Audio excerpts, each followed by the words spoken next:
Tapi ini kalau misalkan ketemu bisa ngubah sejarah banget sih.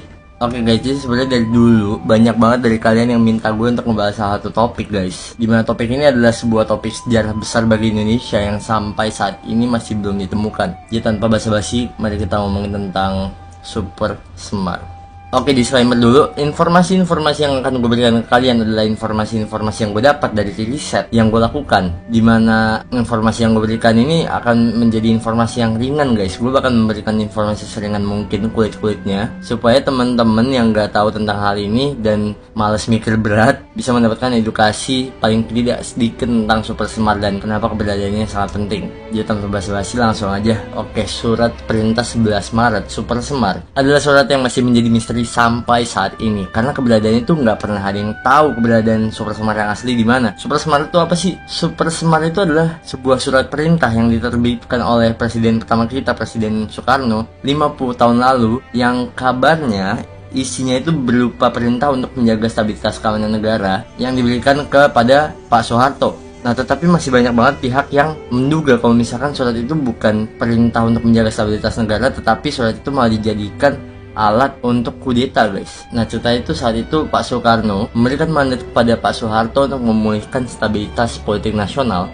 yang goyah akibat gerakan 30 September 1965 lalu guys. Tapi banyak banget orang yang meragukan adanya pemberian mandat itu. Apalagi hingga saat ini naskah asli Super Semar tuh nggak pernah ditemukan. Naskah aslinya tuh nggak pernah ditemuin. Berdasarkan uji forensik di laboratorium Polri pada tahun 2012, 4 naskah Super Semar yang disimpan dalam berangkas anti api milik Arsip Nasional Republik Indonesia atau ANRI itu tidak autentik guys. Di mantan kepala ANRI, M. Asihin mengatakan pencarian naskah asli Super Semar itu mulai gencar dilakukan pada tahun 2000 ke atas. Di mana pada 7 Maret 2000, kepala ANRI menemui Sekretaris Jenderal MPR RI, yaitu Pak Umar Basalim. Di mana hal ini merujuk pada informasi saat itu bahwa naskah asli telah diserahkan ke Ketua MPRS tahun 1966. Sebab, menurut informasi saat itu, naskah Super Semar telah diserahkan Amir Mahmud, salah satu perwira tinggi saksi kunci penandatanganan Super Semar, pada Ketua MPRS tahun 1966. Yang selanjutnya, Super Semar itu digunakan sebagai dasar penetapan TAP MPRS tentang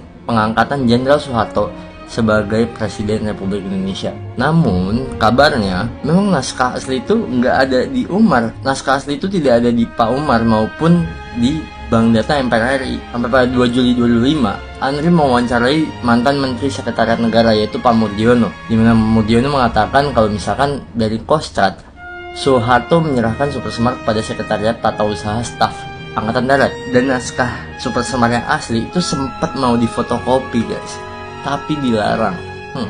Sehingga sempat bolak-balik antara Kostrad dengan Istana Negara. Namun, naskah itu akhirnya dikirim ke Merdeka Barat. Di Merdeka Barat, beliau, Pak Murdiono, menggunakan Super Semar itu sebagai dasar hukum pembubaran PKI guys. Dan Pak Murdiono ini mengatakan kalau misalkan Super Semar ini memang ada, namun tidak menyimpan arsipnya. Nah, selain itu pada tahun 2012 informasi terkait keberadaan Super Semar ini muncul lagi dari seorang aktivis guys bernama Nurinwa Ki S. Hendrowinoto, di mana Nurinwa ini menyerahkan selembar arsip Super Semar yang ditemukan di dinding area petilasan Trowulan Kerajaan Majapahit, Jawa Timur. Namun lagi-lagi hasil uji laboratorium mengatakan kalau misalkan naskah tersebut tidak otentik. Mantan kepala ANRI, Mustari Irawan, nah itu pasti diwawancarain pada tahun 2016, dia mengatakan ada anggota DPR guys, anggota DPR yang mengaku kalau misalkan dia tuh punya surat Super Semar asli. Tetapi setelah dikonfirmasi ya surat itu ternyata adalah tas fotokopi dan bukan surat autentik. Dan bukan cuma itu, pada tahun 2015 ada informasi lagi kalau misalkan naskah Super Semar yang asli itu ada di putrinya Murdiono. Namun kabarnya hal itu adalah hoax dan tidak benar adanya. Wah, kalian bayangin aja, ANRI atau Arsip Nasional Republik Indonesia itu sampai memiliki program penyelamatan arsip negara skala besar guys, dan akan terus mewawancari pihak terkait Super Semar ini. Nah, pada tahun 2001 ANRI itu sampai membuat tim khusus guys, cuma buat menyelidiki arsip Super Semar. Nah, tim ini tugasnya melakukan pendekatan personal kepada orang-orang yang diduga mengetahui persis keberadaan Super Semar. Banyak banget guys yang diwawancarai, ada mantan pengawal Istana Bogor, mantan Sekum MPRS, mantan anggota DPR Garut Sana AL, mantan Menteri Maritim. Cuma nggak ada satupun yang tahu tentang keberadaan surat itu. Bahkan tim khusus juga mencari Super Semar di kantor arsip Sekretariat Negara dan Sekretariat Kabinet. Namun naskah asli masih tidak ditemukan. Terus kenapa sih naskah Super Semar yang asli ini penting banget?